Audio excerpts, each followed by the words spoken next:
Mohamed Doumbia, taarifa zake zinasikitisha kweli kweli.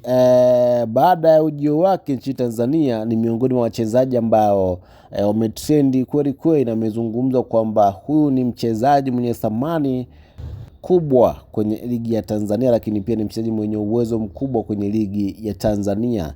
Na hili zungumzo hiyo ni kwa sababu Mohamed Doumbia amechezea vilabu kadha wa kadha barani Ulaya kabla ya kuja Afrika.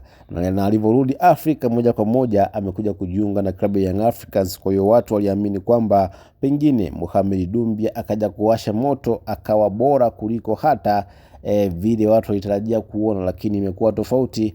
Hajaonyesha ubora mkubwa kiasi hicho, ameonyesha bora ambao ni wa kawaida ambao wanafanyika na wachezaji wengi sana kutoka hapa nchini Tanzania, japokuwa ameonyesha kwamba na kitu, lakini bado haja click vizuri. Nakumbuka Young Africans wapo kwenye mbio za CAF Champions League, ambapo bado hajatinga tu na wafuata robo finali wakiwa wapo kwenye group stage, kitu ambacho kimeifanya Young Africans kuchukua maamuzi magumu. Mpaka wakati huu taarifa hii imetolewa na Farhan Jeyara, mchambuzi kutoka Clouds FM, kuhusiana na taarifa ya Mohamed Doumbia kuondoka katika klabu ya Yanga.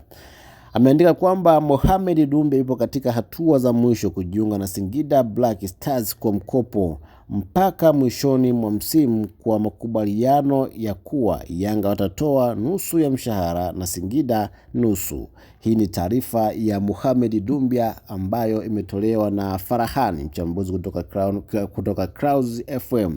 Bila shaka taarifa hii nimeipata tangia jana. Kuna baadhi ya wachambuzi na wadau mbalimbali wa soka wakiwa wanatoa taarifa zake kuhusiana na mchezaji huyu kuondoka katika klabu ya Yanga kwa mkopo, lakini inaonekana na kwenda kuwa kweli, kwa sababu tumeona pia tetesi zikidai wachezaji wengine wawili kutoka Singida Black Stars wanakuja Young Africans, kitu ambacho kinazidi kutia kuonesha kwamba kuna ukweli ndani yake juu ya tetesi za mchezaji huyu kuelekea Singida Black Stars. Lakini miongoni mwa majina ambayo yamekuwa yakitrendi kwa Young Africans kuja kuchukua nafasi ya Mohamed Doumbia ni mshambuliaji ambaye amekuwa akimzungumza mara nyingi sana, Hans Raphael. Huyu mchezaji anaitwa Dupe. Taarifa ya Dupe nitakuletea hivi karibuni, kwa sababu inaonekana kuna uwezekano mkubwa wa mchezaji huyo kujiunga na Young Africans. So nakuletea taarifa hii ili uweze kujua bwana Dupe atakuja au aje. Lakini ni bonge moja la mchezaji ambaye amekuwa akizungumzwa sana na wachambuzi hapa nchini Tanzania, lakini ni mchezaji ambaye anakuja kuchukua nafasi ya Mohamed Doumbia kama watafanikisha